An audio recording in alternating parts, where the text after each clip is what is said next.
اعوذ باللہ من الشیطان الرجیم بسم اللہ الرحمن الرحیم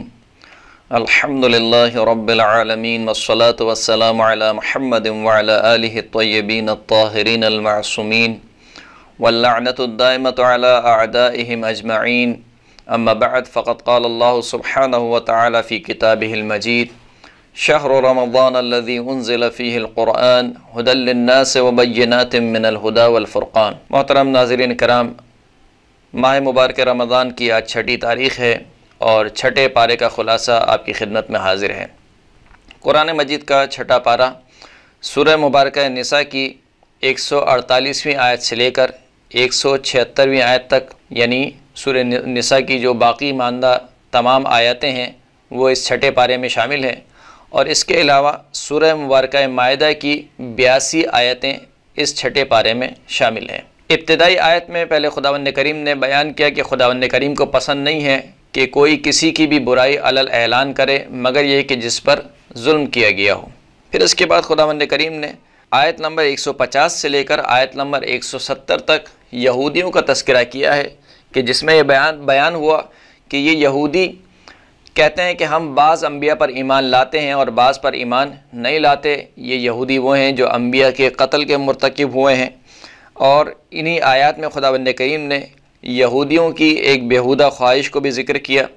کہ جو کہتے ہیں کہ یسألک اہل الکتاب ان تنزل علیہم کتابا من السماء فقد سألوا موسیٰ اکبر من ذلک فقالوا ارنا اللہ جہرة فأخذتهم الصاعقة بظلمهم ثم اتخذوا العجل من بعد ما جاءتهم البینات فعفونا عن ذلك وآتینا موسیٰ سلطانا مبینا۔ کہ یہ جو اہل کتاب ہیں یعنی یہودی، یہ آپ سے سوال کرتے ہیں کہ ان کے اوپر آسمان سے کوئی کتاب نازل کی جائے۔ آپ سے پہلے جناب موسیٰ سے اس سے بڑھ کر خواہش کر چکے ہیں۔ وہ خواہش کیا تھی کہ ہمیں خدا سے روبرو ملا، یعنی ہم اپنی آنکھوں سے خداوند کریم کو دیکھیں،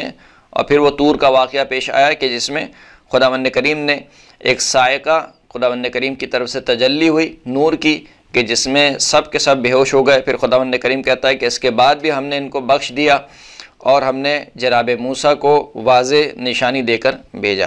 اس کے بعد کا تذکرہ ہوا کہ یہودیوں نے خدا کے عہد کو توڑا، خدا کی عہد شکنی کی، اور جو خدا نے ان سے عہد لیا تھا کہ ہفتے کے دن تجاوز نہیں کریں گے، شکار نہیں کریں گے، لیکن یہودیوں نے اس کی پرواہ نہیں کی۔ نہ صرف یہ کہ پرواہ نہیں کی بلکہ ڈھٹائی سے کہنے لگے کہ ہمارے دلوں پر تو غلاف چڑھا ہوا ہے۔ پھر اس کے بعد خداوند کریم نے یہودیوں کا تذکرہ کیا کہ یہودی یہ سمجھتے ہیں کہ انہوں نے حضرت عیسیٰ علیہ السلام کو قتل کر دیا ہے۔ وَقَوْلِهِمْ إِنَّا قَتَلْنَا الْمَسِيحَ عِيسَى ابْنَ مَرْيَمَ رَسُولَ اللَّهِ وَمَا قَتَلُوهُ وَمَا صَلَبُوهُ وَلَكِنْ شُبِّهَ لَهُمْ، کہ وہ یہ کہتے ہیں کہ ہم نے حضرت عیسیٰ ابن مریم کو قتل کر دیا ہے جو کہ اللہ کے رسول ہے، لیکن اللہ کہتا ہے کہ ان یہودیوں نے جناب عیسیٰ کو قتل نہیں کیا مگر یہ کہ وہ شخص کہ جس کو انہوں نے قتل کیا ہے اس کو اللہ نے تشبیہ بنا دیا، شبیہ بنا دیا جناب عیسیٰ کا، اور جناب عیسیٰ کو اللہ آسمان پر بلند کر کے لے جا چکا ہے۔ اس کے بعد یہودیوں کی بدعمالی کا نتیجہ آیت نمبر 160 میں ذکر ہوا۔ فرمایا کہ فَبِظُلْمٍ مِّنَ الَّذِينَ هَادُوا حَرَّمْنَا عَلَيْهِمْ طَيِّبَاتٍ أُحِلَّتْ لَهُمْ وَبِصَدِّهِمْ عَنْ سَبِيلِ اللَّهِ كَثِيرًا، کہ ان کے ظلم کی وجہ سے، یہودیوں کے ظلم کی وجہ سے جو پاک و پاکیزہ چیزیں جو ان پر حلال تھیں ہم نے ان کے اوپر حرام کر دیں، اور جو اللہ کی راہ سے یہ روکتے ہیں اس وجہ سے ہم نے بہت سی حلال چیزوں کو ان کے پر حرام قرار دے دیا۔ اور پھر اس کے بعد خداوند کریم نے یہودیوں میں سے جو صاحب ایمان تھے، جو اہل تقوی افراد تھے، ان کا تذکرہ کیا، جیسے کہ ہم نے پہلے بھی ذکر کیا تھا کہ یہ قرآن اور اسلام کا امتیاز ہے کہ اگر کسی قوم میں کوئی اچھا فرد ہے تو اس کی اچھائی کو خداوند کریم نے بیان کیا ہے، یعنی اگر کوئی قوم بری ہے تو اس کے تمام لوگوں کو برا نہیں کہا گیا، بلکہ اس قوم میں سے اگر کوئی اچھے افراد ہیں تو اس کی اچھائی بھی بیان ہوئی، جیسے کہ خداوند کریم نے بیان کیا لیکن الراسخون فی العلم منہم والمؤمنون یؤمنون بما انزل الیک وما انزل من قبلک والمقیمین الصلاة والمؤتون الزکاة والمؤمنون باللہ والیوم الآخر اولئک سنؤتیہم اجرا عظیما۔ ان یہودیوں میں سے وہ افراد جو علم میں رسوخ رکھتے تھے اور ایمان صاحب ایمان تھے، ایمان لانے والے تھے ان تمام چیزوں پر جو آپ کی طرف نازل ہوئیں اور جو آپ سے پہلے انبیاء پر نازل ہوئیں، نماز کو قائم کرنے والے ہیں اور زکوٰۃ کو ادا کرنے والے ہیں، اللہ اور روز آخرت پر ایمان لانے والے ہیں۔ یہ یہودیوں میں سے وہ افراد ہیں کہ جن کے بارے میں خداوند کریم کہہ رہا ہے کہ ہم عنقریب ان کو اجر عظیم عطا کریں گے۔ اس کے بعد کی آیت میں خداوند کریم نے تقریباً آیت نمبر 171 سے لے کر 175 تک خداوند کریم نے عیسائیوں کا تذکرہ کیا اور عیسائیوں کے اعتقاد پر خط بطلان کھینچا۔ خداوند کریم ارشاد فرماتا ہے کہ یا اہل الکتاب لا تغلوا فی دینکم ولا تقولوا علی اللہ الا الحق انما المسیح عیسی ابن مریم رسول اللہ وکلمتہ القاها الی مریم وروح منہ فآمنوا باللہ ورسلہ ولا تقولوا ثلاثہ انتہوا خیرا لکم انما اللہ الہ واحد سبحانہ ان یکون لہ ولد لہ ما فی السماوات وما فی الارض وکفا باللہ وکیلا، کہ اے اہل کتاب اپنے دین میں غلو سے کام نہ لو، حد سے زیادہ تجاوز نہ کرو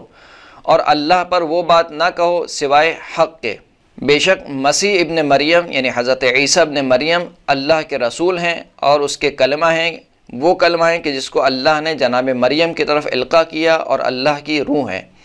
پس اللہ پر ایمان لاؤ، اس کے رسولوں پر ایمان لاؤ اور یہ نہ کہو کہ جناب عیسیٰ ابن مریم 3 خداؤں میں سے ایک خدا ہیں، اور اگر تم اس قول سے بچو یعنی اس قول سے اپنے آپ کو باز رکھو کہ 3 خدا ہیں، ایک خداوند کریم ہے، ایک ماں ہے اور ایک جو ہے وہ اس کا بیٹا ہے، یہ جو عیسائیوں کا نظریہ ہے کہ اگر اس اپنے عقیدے سے بچو، باز رہو تو یہ تمہارے لیے زیادہ بہتر ہے۔ خدا فقط و فقط واحد اور تنہا ہے، وہ پاک و منزہ ہے اس بات سے کہ اس کا کوئی بیٹا ہو، اور اس کے لیے تمام وہ چیزیں ہیں جو آسمانوں میں ہیں اور تمام وہ چیزیں جو زمین میں، سب کی سب اللہ کے لیے ہیں، اور خداوند کریم وکیل کے اعتبار سے کافی ہے۔ اس کے بعد خداوند کریم نے عیسائیوں کو دردناک عذاب سے ڈرایا۔ اس کے بعد خداوند کریم نے اپنی حجت کو تمام کر دیا اور فرما دیا کہ یا ایھا الناس قد جاءکم برہان من ربکم وانزلنا الیکم نورا مبینا، کہ اے لوگوں بے تحقیق تمہاری جانب تمہارے پروردگار کی جانب سے ایک واضح اور محکم دلیل آ چکی ہے، اور ہم نے تمہاری طرف نور مبین کو یعنی واضح نور کو نازل کر دیا ہے، لہٰذا اب کسی کے پاس کوئی عذر اور بہانے کی کوئی گنجائش نہیں ہے۔ اور پھر سورہ نساء کی آخری آیت میں میراث کے ایک فقہی مسئلے کا تذکرہ ہوا۔ یہ تقریباً خلاصہ تھا سورہ مبارکہ نساء کی وہ باقی ماندہ آیتیں جو 6 پارے میں پائی جاتی ہیں۔ اس کے بعد سورہ مائدہ شروع ہوتی ہے اور سورہ مائدہ کی 82 آیتیں 6 پارے میں پائی جاتی ہیں۔ سورہ مائدہ کی فضیلت کے بارے میں رسول اللہ صلی اللہ علیہ وآلہ وسلم ارشاد فرماتے ہیں کہ من قرأھا اعطی من الاجر 10 حسنات ومحی عنہ 10 حسنات ورفع له 10 درجات بعدد كل یہودی ونصرانی یتنفس، کہ جو شخص بھی سورہ مبارکہ مائدہ کو پڑھتا ہے اسے ہر یہودی اور ہر اس عیسائی کے برابر جو اس دنیا میں سانس لے رہا ہے، ان تمام یہودیوں اور عیسائیوں کے برابر 10 گنا خداوند کریم نیکیاں ادا کرتا ہے، 10 گنا اس کے گناہوں کو معاف کر دیتا ہے اور 10 گنا درجات کو بلند فرماتا ہے۔ سورہ مبارکہ مائدہ کی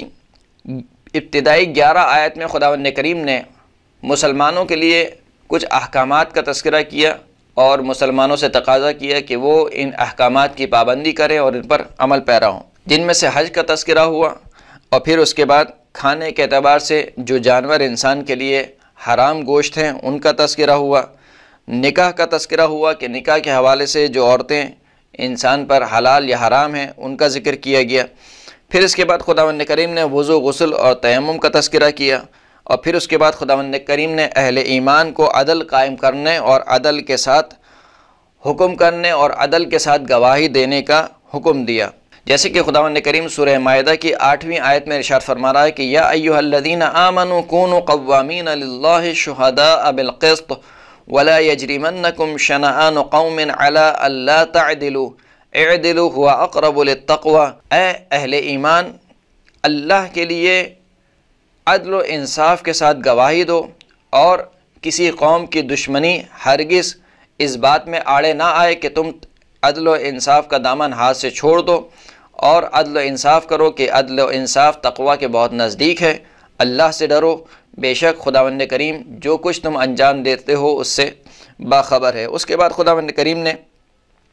احکام الہی کی پابندی اور اس پر عمل پیرا ہونے کی جزا اور اس کی مخالفت پر سزا کا تذکرہ کیا۔ اس کے بعد خداوند کریم نے آیت نمبر 12 سے لے کر آیت نمبر 86 تک اہل ایمان کو اس بات کی طرف دعوت دی کہ وہ خداوند کریم سے کیے گئے عہد پر پابندی سے عمل پیرا ہوں اور خداوند کریم کے عہد و پیمان پر ثابت قدم رہیں۔ پہلے خداوند کریم نے اہل کتاب کی عہد شکنی کو یاد دلایا کہ دیکھو ہم نے اہل کتاب سے بھی عہد و پیمان لیا تھا لیکن انہوں نے ہمارے عہد و پیمان کو توڑ دیا، اور پھر اہل کتاب کے بارے میں خداوند کریم نے ان کو دعوت دی کہ وہ رسول اللہ پر ایمان لے کر آئیں۔ یا اہل الکتاب قد جاءکم رسولنا یبین لکم کثیرا مما کنتم تخفون من الکتاب ویعفو عن کثیر وقد جاءکم من اللہ نور وکتاب مبین، کہ اے اہل کتاب بے تحقیق تمہاری طرف ہمارا رسول آ چکا ہے جو تمہیں بہت سی وہ باتیں کہ جس کو تم چھپاتے ہو کتاب میں سے وہ کھول کھول کر بیان کرتا ہے اور بہت سی باتوں سے وہ درگزر کر دیتا ہے، اور بے تحقیق تمہاری جانب اللہ کی طرف سے نور آ چکا ہے اور کتاب مبین آ چکی ہے۔ اس کے بعد خداوند کریم نے عیسائیوں کے عقیدے کی مذمت کی، اور مذمت کرتے ہوئے خداوند کریم نے ارشاد فرمایا کہ لقد کفر الذین قالوا ان اللہ هو المسیح ابن مریم قل فمن یملک من اللہ شیئا ان اراد ان یہلک المسیح ابن مریم وامہ ومن فی الارض جمیعا وللہ ملک السماوات والارض وما بینہما یخلق ما یشاء واللہ علی کل شیء قدیر، کہ بے تحقیق ان لوگوں نے کفر کیا کہ جو کہتے ہیں کہ اللہ مسیح ابن مریم ہے، نعوذ باللہ۔ اے حبیب آپ کہہ دیجئے کہ بس کون ہے کہ اگر خداوند کریم یہ ارادہ کرے کہ جناب عیسیٰ ابن مریم اور ان کی والدہ گرامی یعنی جناب مریم کو اور جتنے بھی روئے زمین پر جاندار ہیں ان تمام کی تمام کو اگر خداوند کریم ہلاکت کا ارادہ کر لے تو کون ہے کہ جو خداوند کریم کو اس ارادے سے روک سکتا ہے؟ خداوند کریم کے لیے آسمانوں کی ملکیت ہے، زمین کی ملکیت ہے، اور جو کچھ آسمان و زمین کے درمیان ہے وہ سب کا سب اللہ کا ہے، وہ جو چاہتا ہے خلق کرتا ہے، اور خداوند کریم ہر چیز پر قادر ہے۔ اس کے بعد آیت نمبر 20 سے لے کر آیت نمبر 40 تک خداوند کریم نے اہل کتاب کو ان کی نافرمانیاں یاد دلائیں، اور خدا نے جو ان پر اپنا کرم اور فضل کیا، اپنا لطف و کرم کیا، وہ ان کو یاد دلایا گیا کہ دیکھو خداوند کریم بار بار تم پر لطف و کرم کرتا رہا اور تم بار بار اللہ کی نافرمانی کرتے رہے۔ اور پھر اس کے بعد آیت نمبر 41 سے لے کر آیت نمبر 50 تک رسول اللہ صلی اللہ علیہ وآلہ وسلم کو تسلی دی گئی، اہل کتاب کے مقابلے میں پیغمبر کو جو موقف اپنانا چاہیے اس کا بیان ہوا۔ اس کے بعد اہل ایمان کو اس بات کی تنبیہ کرائی گئی کہ وہ ہرگز یہود و نصارہ کو اپنا دوست مت بنائیں، اور یہ ایک دوسرے کے دوست ہیں گے۔ آیت نمبر 55 میں خداوند کریم نے ولایت کو بیان کیا کہ اگر کسی ہستی کو اس پوری کائنات پر مومنین پر ولایت اور حق کے تصرف حاصل ہے تو وہ 3 ہستیاں ہیں۔ وہ ہستیاں کون ہیں؟ انما ولیکم اللہ ورسولہ والذین آمنوا الذین یقیمون الصلاۃ ویؤتون الزکاۃ وہم راکعون، کہ فقط اور فقط تمہارا سرپرست اللہ ہے، اللہ کا رسول ہے، اور وہ لوگ ہیں کہ جو ایمان لے کر آئے، جو نماز کو قائم کرتے ہیں اور جو زکوٰۃ عطا کرتے ہیں حالت رکوع میں۔ مشہور و معروف آیت ہے کہ جس کی شان نزول میں فریقین نے یہ لکھا ہے کہ جب مولا کائنات امیر المؤمنین علی ابن ابی طالب علیہ السلام نے مسجد میں حالت رکوع میں اپنی انگوٹھی کسی فقیر کو دی تو اس وقت یہ آیت نازل ہوئی۔ فریقین کی تفاسیری کتابوں میں یہ شان نزول ذکر ہوا ہے۔ بعد کی آیت میں خداوند کریم نے اہل کتاب کی مذمت کی اور ان کے غلط عقیدے پر خط بطلان کھینچا اور ان کو عذاب خدا سے ڈرایا گیا۔ پھر اس کے بعد خداوند کریم نے آیت نمبر 65 میں اہل کتاب کو